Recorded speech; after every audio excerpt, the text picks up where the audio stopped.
Halo Sobat Farmasi dimanapun Anda berada. Berjumpa kembali dengan saya Lukas.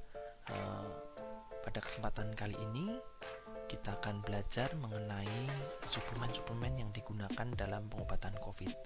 Nah, tentunya kita semua sudah sering mendengar suplemen yang biasa kita gunakan untuk penyakit yang berupa infeksi virus yang self-limiting disease seperti vitamin C dosis tinggi dan zinc.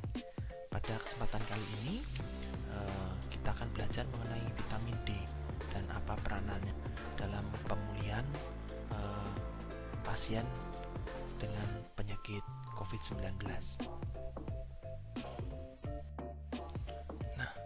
Berbagai dugaan mengenai cara kerja vitamin D dalam memperbaiki sistem imun serta memperbaiki gejala dari COVID itu sendiri, yaitu vitamin D memperbaiki gejala klinis pasien COVID karena peran imunomodulatornya.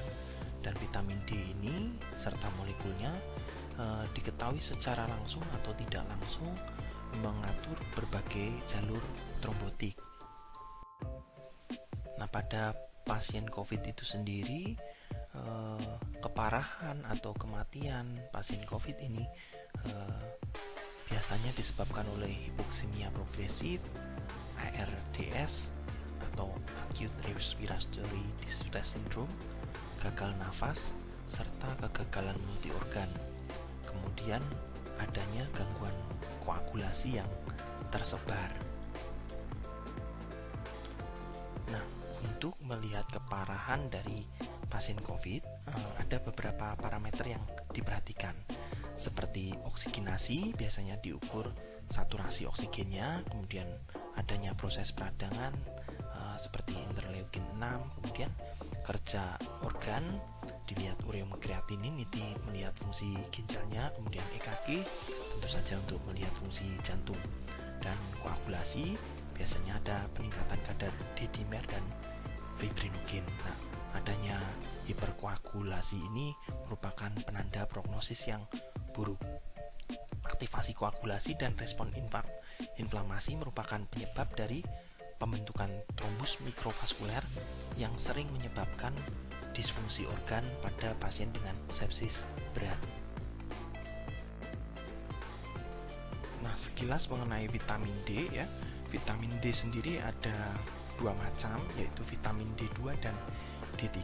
Keduanya merupakan bentuk non-aktif, jadi perlu dimetabolisme untuk membentuk vitamin D yang aktif. Tetapi vitamin D3 mempunyai efikasi yang lebih tinggi dalam meningkatkan serum vitamin D di dalam darah. Kemudian yang sering kita kenal sebenarnya fungsi vitamin D ini adalah menjaga kesehatan tulang, menjaga kadar homeostasis dari kalsium dan fosfor.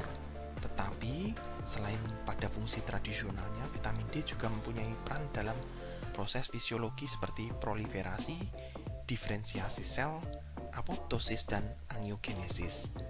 Oleh karena itu, beberapa analog vitamin D digunakan untuk mengobati gangguan proliferatif seperti psoriasis, kanker, hiperparatiroid sekunder, dan gangguan imunologi.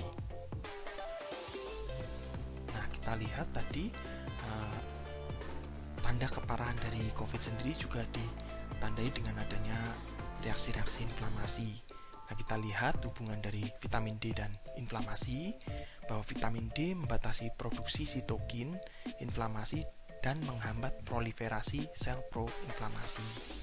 Dan beberapa kasus vitamin D juga dilaporkan meningkatkan rasio dari ACE2 yang mengurangi risiko dan adverse event dari lung injury atau cedera paru.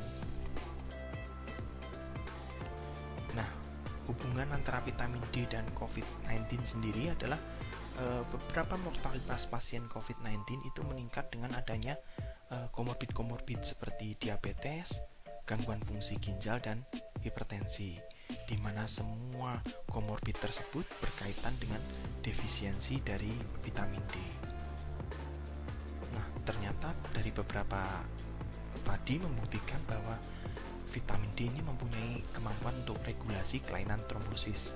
Ya, Jadi pemberian vitamin D sebagai antikoagulan ini mempunyai kemampuan untuk regulasi agen pro dan antitrombotik yang berbeda, seperti supresi respon inflamasi dari T-sel, kemudian aktivasi interleukin 10, dan regulasi beberapa faktor seperti TNF, interleukin 6 dan lain-lain. Kemudian mempunyai mekanisme juga down regulasi dari interferon gamma dan upregulasi natural dari antikoagulan dan deaktivasi TF sehingga menurunkan hiperkoagulasinya. Dari berbagai studi juga menunjukkan adanya peningkatan efek antikoagulan dari warfarin dengan adanya suplementasi vitamin D.